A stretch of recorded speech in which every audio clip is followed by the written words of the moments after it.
Hello friends, today I'm creating a doll for Pride. Although Pride is a celebration, there are things happening in the world today that are severely affecting the LGBT community in a negative way. I'm particularly concerned about what's happening to trans youth, and because of that, all of the revenue from this video will be donated to Mermaids UK, a charity that supports trans youth here in the UK. I decided to make a portrait doll of Elliot Page. I don't know how successful I'll be because this doll isn't a sculpt of Elliot Page, and there are so few photos of Elliot since he came out as well, so it's going to be a little bit of a struggle, but I'll do my best. I prepped this doll in the usual way. His head came off pretty easily, especially compared to Monster High. Once the paint was off, I realised that this head was a lot more different to Elliot than I had originally thought. I decided to sand some of his features down to more closely fit Elliot's face shape. First I did that with a nail drill, and then a nail buffer. And finally I refined that with a magic eraser.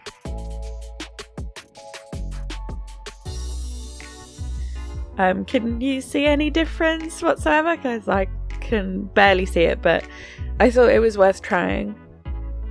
So Elliot has really short hair with kind of a floppy fringe, and I went back and forth in my mind between gluing wefts and rerooting. I always want my dolls to have hair rather than moulded, and I decided in the end to go with a dark brown natural alpaca. This is my first time working with alpaca, and I got it raw, so if you want to see me prep that, let me know and I'll make a video. Elliot has short back and sides, so I cut some of the alpaca hair really short to create flocking. I coated the sides and back with some PVA glue and then just dunked him in the flock and let that dry. This Ken had an updo, had a man bun, so he's got like quite thickly rooted hairline, but then in between was quite sparse, so I did add extra plugs, and then because of how Elliot's hairstyle is, I added a lot more in the crown to kind of brush it forward to make sure that as much of his scalp was covered as possible.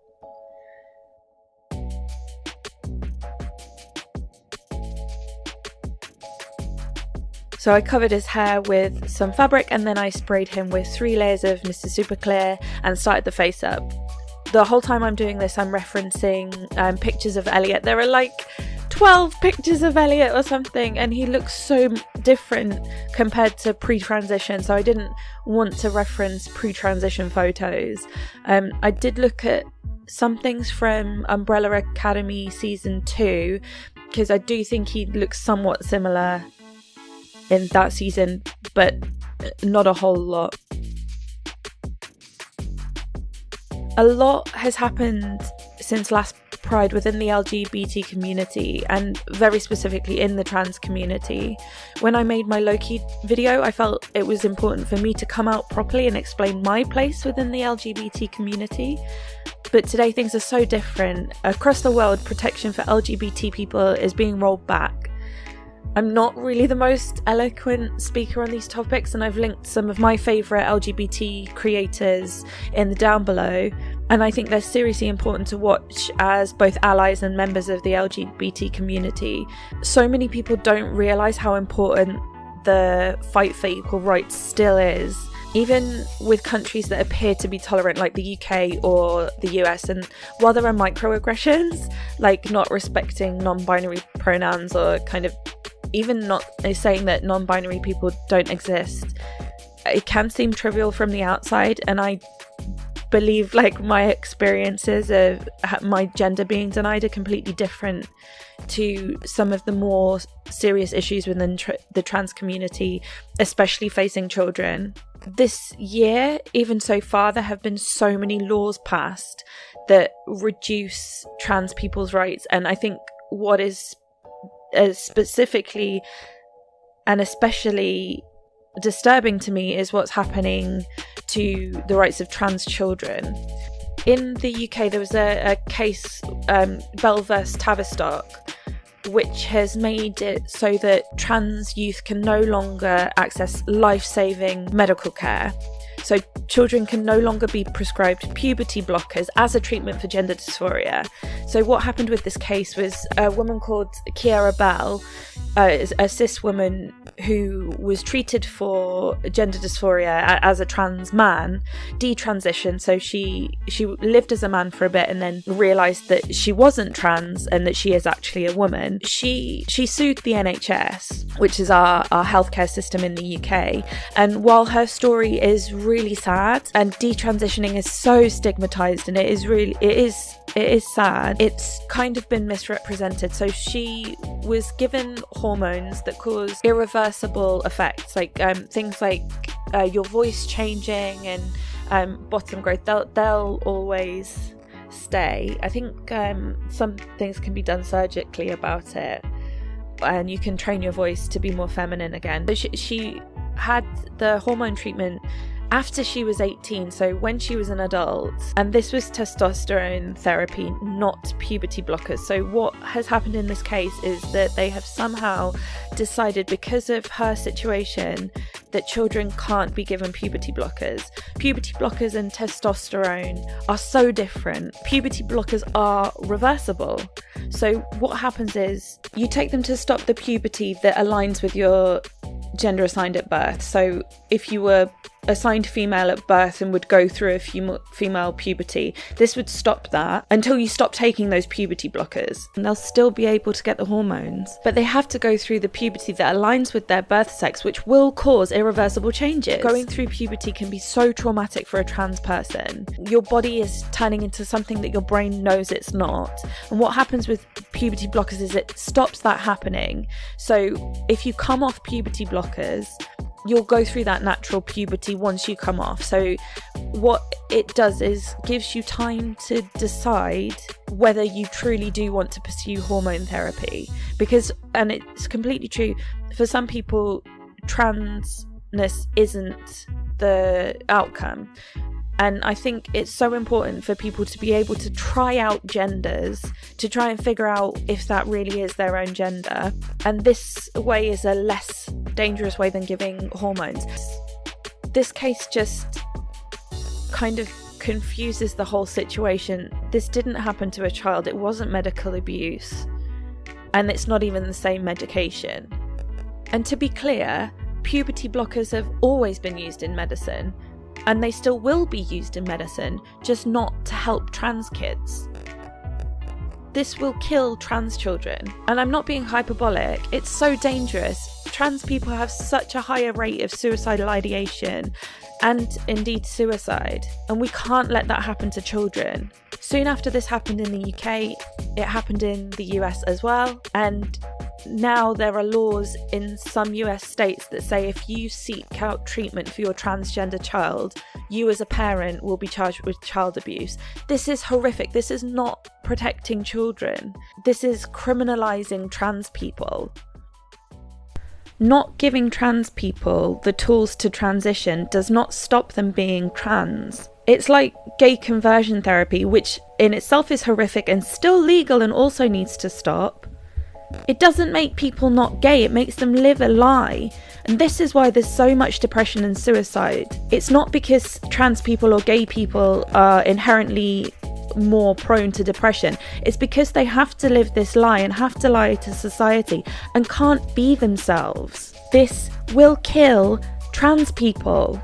I will not be platforming anti-trans sentiments in my comments. If you comment something anti-trans, you're gonna get blocked, that's it. A lot of transphobia is framed as protecting women. It was nearly a year ago that J.K. Rowling released her transphobic essay that was nominated for an award. I don't know how this happened. And I think that this essay really shows how these views are weaponized and made to seem like trans people are hurting women, which isn't true. Almost half of trans people are women anyway. But if you look through J.K. Rowling's essay, she talked about her own experience with domestic abuse, which is horrible, don't get me wrong, but it's not to do with trans women. She wasn't assaulted by a trans woman, but it makes out that having trans women in female spaces is wrong, which is not. They are women, they need the same protections. And then scooping trans men up and trying to pull them back into women's spaces where they don't need or want to be. It blows my mind. And it's so often in a think of the children kind of way, and we need to think of the children. There's so many more intelligent people than me that speak a lot better about these subjects, and they're all linked in the cards or in the down below. Please check them out. The whole way through this video, I've been wearing a charity bracelet that I received from Mermaids UK. So this charity, I think, is so important to me and so important at the moment. They support trans youth in the UK. All of the ad revenue from this video I'll be donating to Mermaids, and I also have a charity sticker that you can buy if you want to, and all the profits from that sticker will be going to Mermaids UK. I've also left a link in the down below to donate directly if you want to. If you can't donate, watching this video will help as well because of the ad revenue that will go to Mermaids. Thank you so much for just watching. You're helping out and I really appreciate it. I wanted to talk a little bit about Elliot Page as well. I decided to make a doll of Elliot, not just because Vanya is my favourite character in Umbrella Academy and I have always been a fan of Elliot. I think he's wonderful. But his coming out even changed my life. Such a prominent person coming out as trans, and his visibility helps people understand that there are trans people in the world. Apparently 80% of people say that they don't know a trans person. While I was making this doll, I watched the Oprah interview that he did, and he said himself that he felt he had to come out publicly because of how rights of trans kids are being rolled back. Some people can never come out. I'm thinking kind of about Caitlyn Jenner, who tried to come out once and then was forced back into the closet. I have friends as well that have tried to come out and tried to transition and then been forced back into their assigned gender at birth, and it's just not fair that people can't live their authentic lives.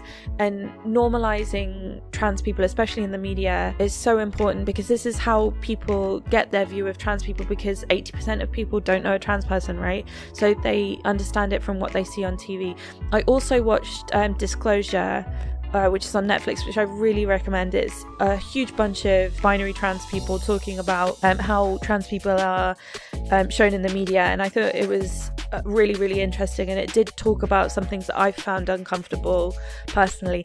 Ace Ventura, like, can we like that anymore? I don't think I can watch it. It makes me feel icky, and like the whole transphobic part at the end is kind of woven through it makes me feel icky. Anyway, a smidge about the doll for a second. So one of the issues that I faced when I was making this doll was Ken's body. So Elliot released a rocking photo of himself by the pool, and he is shredded, but Ken's massive.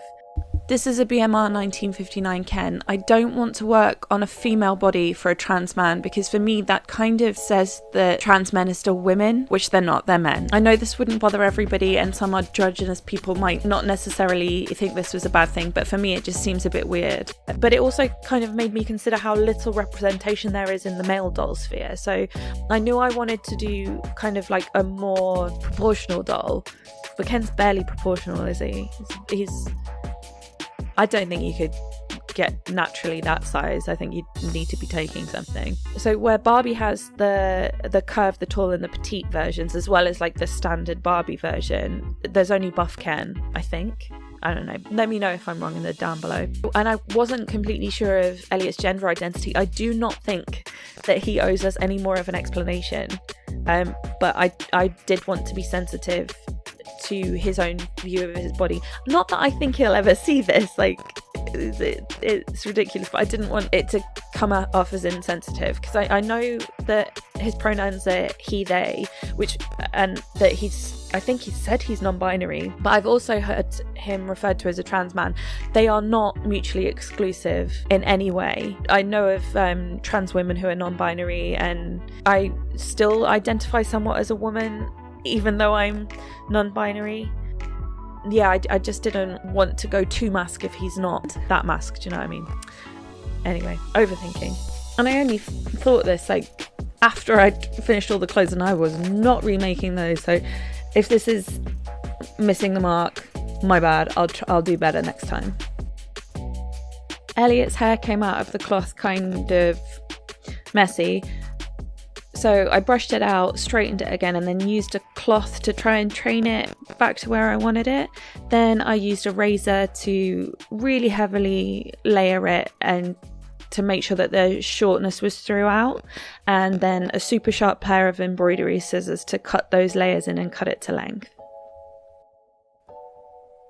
Because his hair is so short, it really wouldn't lay flat. I tried with water and I tried training it with cling film, didn't work. Decided to dilute some PVA glue really thin in water and then brush that through, and it totally holds the style. It's not super crispy, which is pretty good. I think this is just a thing with short doll hair.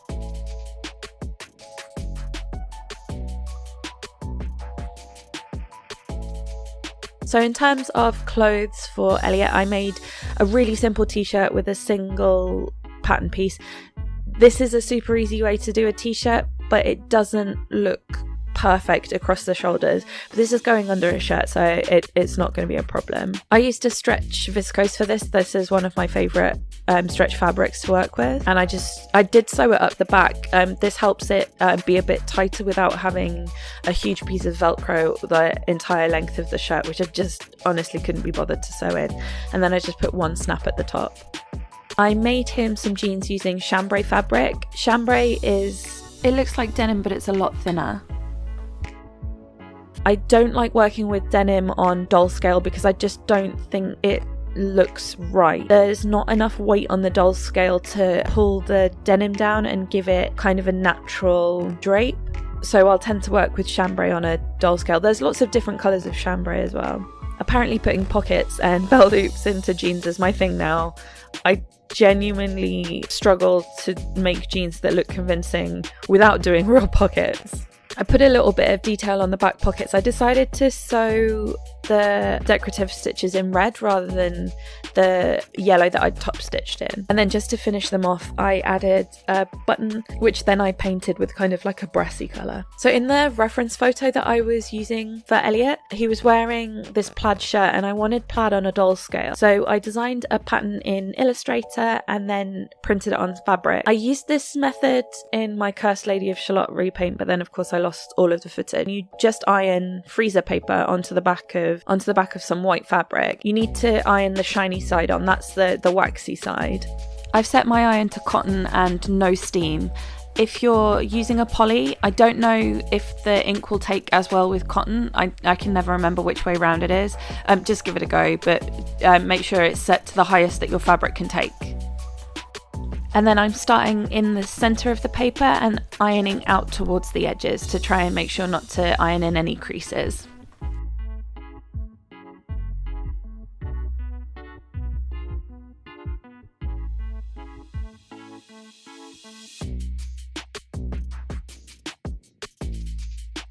And then I used a pattern master and a rotary cutter just to cut that down to A4 size. If you don't have these, you can use scissors, that's no problem. Be careful with your rotary cutter. I literally cut the tip off my finger using this the other day.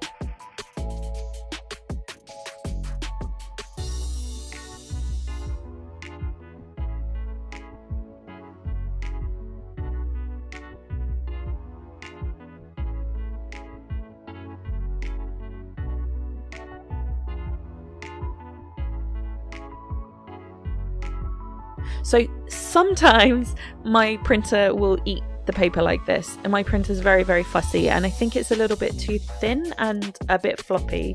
So a workaround for that I found is to add like an inch of white printer paper to the kind of the head of that paper, and then sometimes it'll eat it.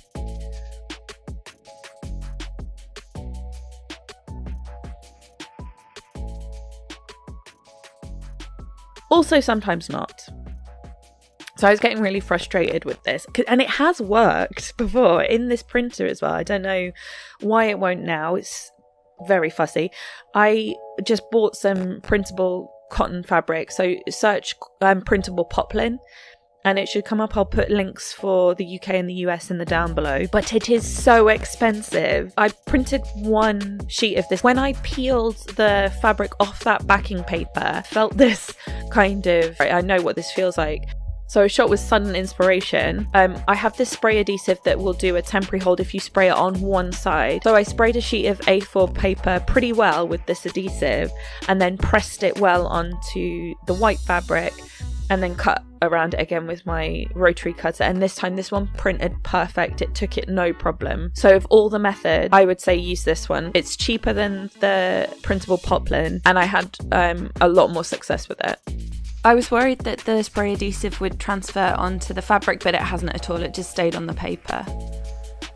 Let me know if you're interested in these patterns. I don't usually work on Ken, and I'm not like in the Ken sphere, so I don't know if my viewers want them.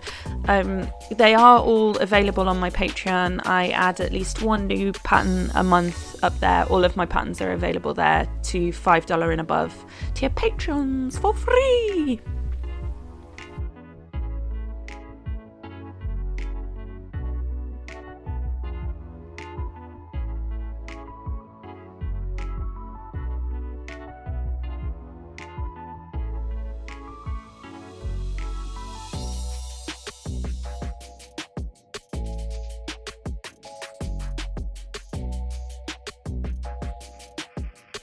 So this is the shirt that I made. I made sure to cut these little pockets on the bias so that the pattern is diagonal. This is what Elliot's shirt was like.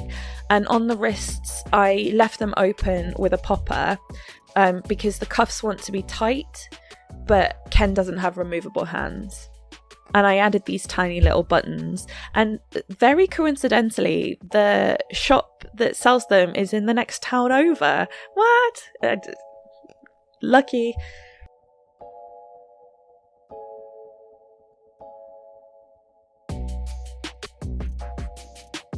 I sewed this tiny little baseball cap. It was pretty flippin' fiddly. And I think if I did it again, I would sculpt one from air drying polymer clay.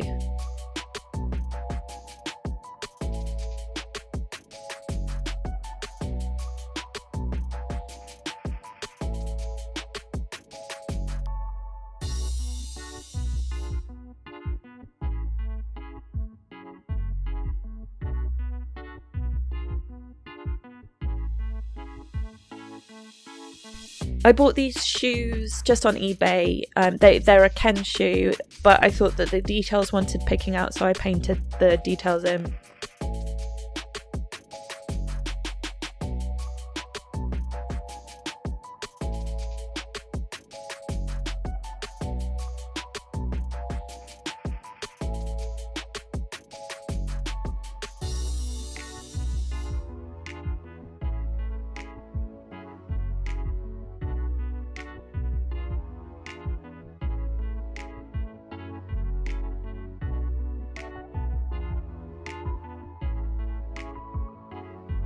And then I dressed him and put him back together. So what do you think? Like, I've been looking at this doll for so long now.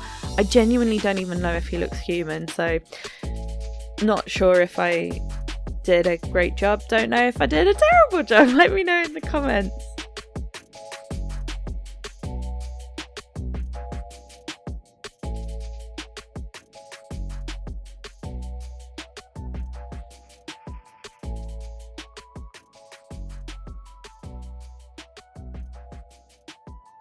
I don't make these videos for kids, and actually my viewership isn't children. My viewership is mostly adults around my age. But I wanted to say to any trans kidlingtons that have stumbled across this video, you are valid, you are loved, and I know this seems scary, but your trans elders have got your back, and I promise we are fighting so hard for you.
Elliot Page has definitely become a bit of a trans hero for me. Cannot wait for the next season of Umbrella Academy. Let me know who your favourite character is and what you think your superpower would be if you had one. Mine would be something like injuring myself in ridiculous ways, which I can already do pretty well. Yeah. Anyway, thank you so much for watching. Like, subscribe, comment, share, and I'd like to give a huge thank you to my patrons. I seriously appreciate the support all the time, and an extra special thank you to Camilla. You're all amazing. So I hope to see you all in the next one. Thank you very much, Lee. Bye.